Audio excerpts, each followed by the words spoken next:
Kasus kopi sianida kembali viral di berbagai laman media sosial dan menjadi perbincangan warganet setelah Netflix merilis film dokumenter yang berjudul Ice Cold, Murder, Cafe, and Jessica Wongso, Kamis 28 September 2023 lalu. Film dokumenter berdurasi 90 menit tersebut menjelaskan berbagai pertanyaan yang masih menggantung seputar persidangan Jessica Wongso. Penonton akan diajak memasuki panggung persidangan yang panas hingga akhirnya Jessica Wongso ditetapkan secara resmi sebagai tersangka. Jessica Wongso divonis bersalah atas kematian Wayan Mirna Solihin 6 Januari 2016. Pengadilan menetapkan hukuman 20 tahun penjara kepada Jessica Wongso. Berikut pendapat mahasiswa Unhas terkait kasus tersebut.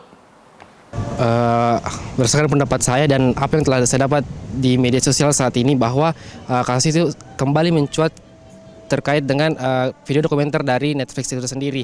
Nah, masih banyak kontroversi yang terjadi antara masyarakat saat ini antara pro dan kontra apakah Jessica bersalah atau tidak. Tapi melihat dari pandangan hukum bahwa hakim telah memutuskan bahwa Jessica Wongso itu telah bersalah berdasarkan dengan bukti-bukti yang ada. Melihat dengan itu, saya berpendapat bahwa kita tidak perlu lagi menanyakan bahwa apakah Jessica Wongso itu bersalah atau tidak. Berdasarkan dengan bukti-bukti yang telah hakim itu putuskan, itu bisa menandakan bahwa Jessica Wongso pada saat ini nyatakan bersalah dengan bukti-bukti yang ada, walaupun dengan stigma yang terbangun di masyarakat saat ini. Tapi melihat kembali dengan pengadilan itu tersendiri terkait dengan putusan hakim, maka saya berpendapat bahwa Jessica Wongso tetap bersalah dalam kasus ini. Sekian.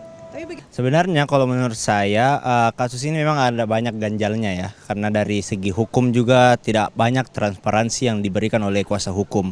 Cuman kalau kita lihat dari kita tahu kalau di akhir-akhir ini mulai beritanya tuh mulai kembali lagi dimunculkan karena mulai banyak lagi ganjalnya dan mulai banyak lagi dari film dokumenternya juga bisa dilihat dari film Netflix itu. Cuman kalau dari saya yang lihat memang banyak yang perlu kita kritisi dari segi hukumnya di negara kita sendiri, negara Indonesia itu masih banyak yang perlu dibenahi. Karena dari tadi yang saya bilang, transparansi yang kurang dan masih banyak ganjal-ganjal dari kasus ini. Kayak ada yang kemarin juga saya dapat info kalau dari ada rekaman CCTV yang dimanipulasi dan lain-lain itu. Jadi menurut saya memang masih perlu banyak yang direvisi, perlu banyak perbaikan karena bagaimana negara kita mau berprinsip dengan keadilan, tapi kalau memang sistem hukumnya saya masih kurang.